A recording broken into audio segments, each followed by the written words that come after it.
Hello, Professor Tomlinson back with you again. Today we're going to be working on our lead sheet for Just Friends, putting together an arrangement of that using the three-note voicings that we've been studying all semester, deciding which set of voicings we like, analyzing the tune for 2-5-1s, that kind of thing. If I break into a British accent somewhere during the tutorial, please forgive me. I've been watching a lot of episodes of The Crown this weekend, so could happen. Anyway, I've got my chart here. All right, I'm going to check that out. I'm also referencing seventh chords in C because this has got the voicings for the three-note voicings for 2-5-1 progressions. Okay, and illustrated here with roots, thirds, and sevenths, or 7-1-3. And I'm going to decide how I want to arrange Just Friends, and then I'll try a quick run through on it. Okay, so first thing we want to notice is the key signature and the time signature. Okay, if we don't notice the key signature, bad things can happen. All right, so one sharp in the key signature, so we're in the key of G. Maybe we're in the key of E minor, but no, the second to last measure is G major, so we're in the key of G major. And then this very last measure gives us a turnaround, because after we're done playing the melody, we're going to go back and play a bunch of swinging improvised choruses on that. And that'll get us back to the beginning. Okay, so we're in the key of G. Just Friends does not start on the 1 chord. It starts on the 4 chord.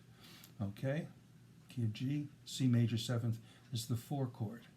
Okay, but very easy to voice that. Okay, so remember, I'm going to write in my voicings, and I'm going to go from the lowest to the highest. All right, like that.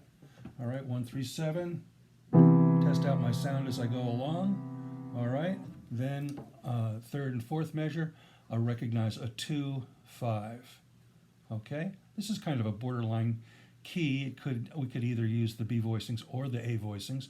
In other words, the C minor 7th could either have the 7th on the bottom or the root.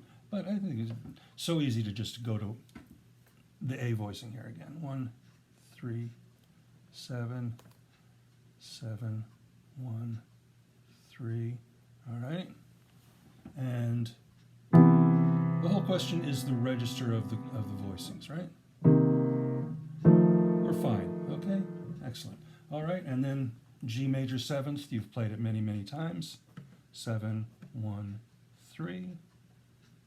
Okay, it's a major 7th, so I'm going to put my 2-finger on the G natural. I'm going to put in the major 3rd above it and the major 7th below it. Okay, it's that nice kind of shimmering sound with the half step on the bottom of the voicing. I like that sound. All right, continuing on, recognize another 2, 5. All right, if B flat is 2, that would make A flat 1. So this would be another good contender for B voicings. Okay, key of A flat. Take a look at where it says here the best keys for these different sets of voicings. All right, so A flat is really better to be voiced as a B voicing. So the 2 chords got the 7th on the bottom.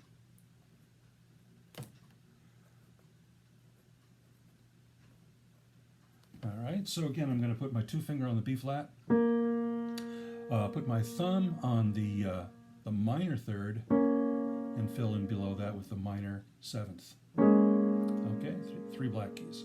All right, and then 1, my pinky's going to go down to the E flat, the root of the E flat 7th chord, the major 3rd, leave my thumb on the D flat, because that's the 7th. All right, A minor 7 to D7. We've done it many times.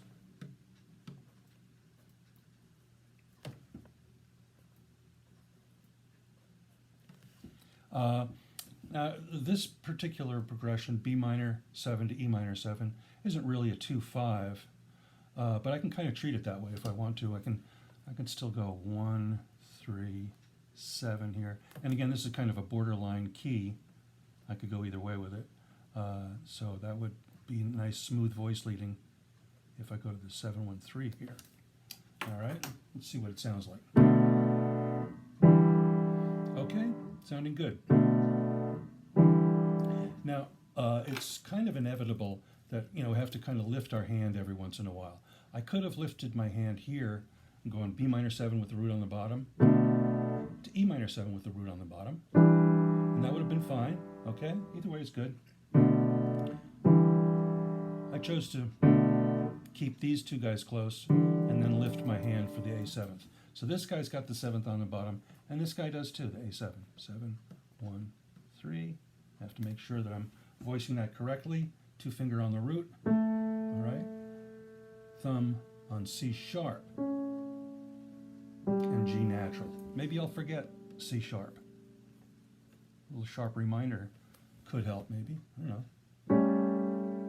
All right, A minor 7 to D7, we've done it.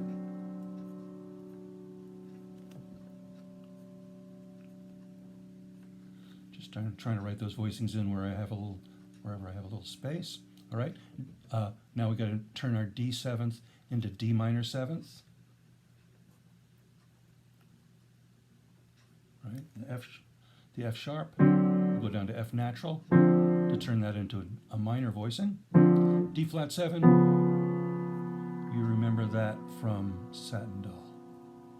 Okay, all right, this is a first ending, second ending kind of a tune, so lines 1 and 2 are really the same as lines 5 and 6, but I'm going to write those voicings in quick anyway, because I don't want to go back to the top with my reading.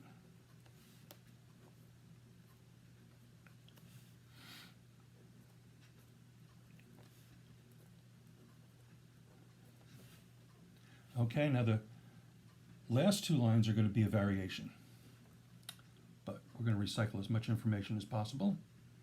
There's a 2-5, A minor 7 to D7. Oops, sorry that. Yeah.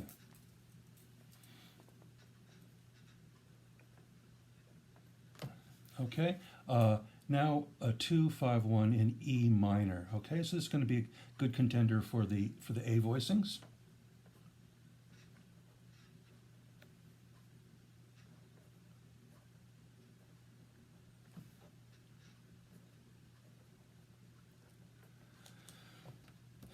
And then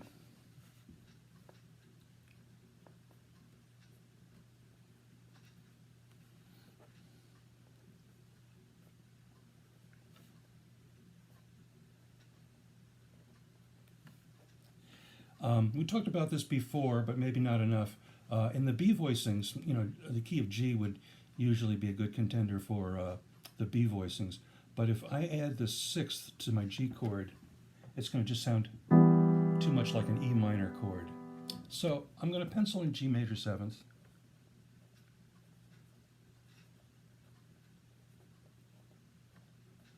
But there's also that little problem where the melody is the tonic. And having that F sharp flat 9 below it really rubs pretty bad. So I might go something like this. I'll show you another voicing when I get to the end. Anyway, a couple of performing tips about it. Number 1, I'm pretty familiar with this tune, so I feel kind of free to alter the rhythm a little bit, especially since I'm playing it solo piano. If I was playing unison with somebody else, we'd have to be more literal about the rhythm or come to some decision about that. But I know the tune pretty well. I know the lyrics to the tune, so I feel like I can be a little bit loose with the rhythm. And then there's going to be one other little situation where we get to the B flat minor 7. We have the 3rd in our voicing, and that also happens to be the melody note. So the way I'm going to perform this will be where the melody is kind of busy. I'll just be playing melody, but where the melody isn't busy, I'm going to comp my chords a little bit more rhythmically. If you want to just play, whole notes with your left hand or however you want to perform that, that's fine also, okay? But something like this, 1, 2, 1, 2, 3.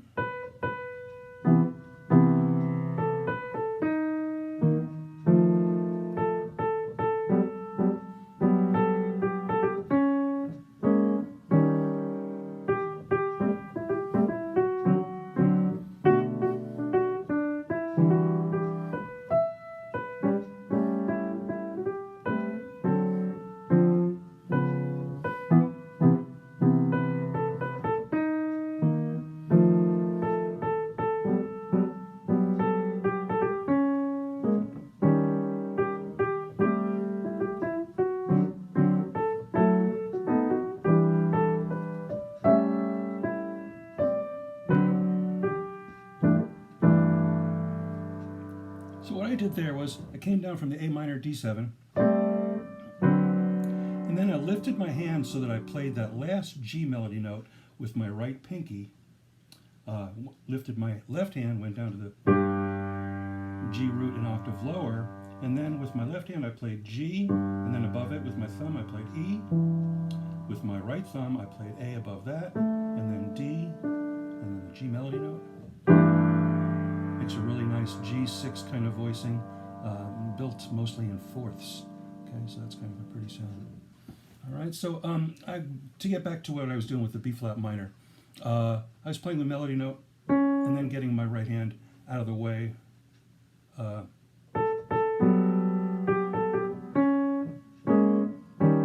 I could play the full voicing, but I just made the duration of the melody note a little bit shorter.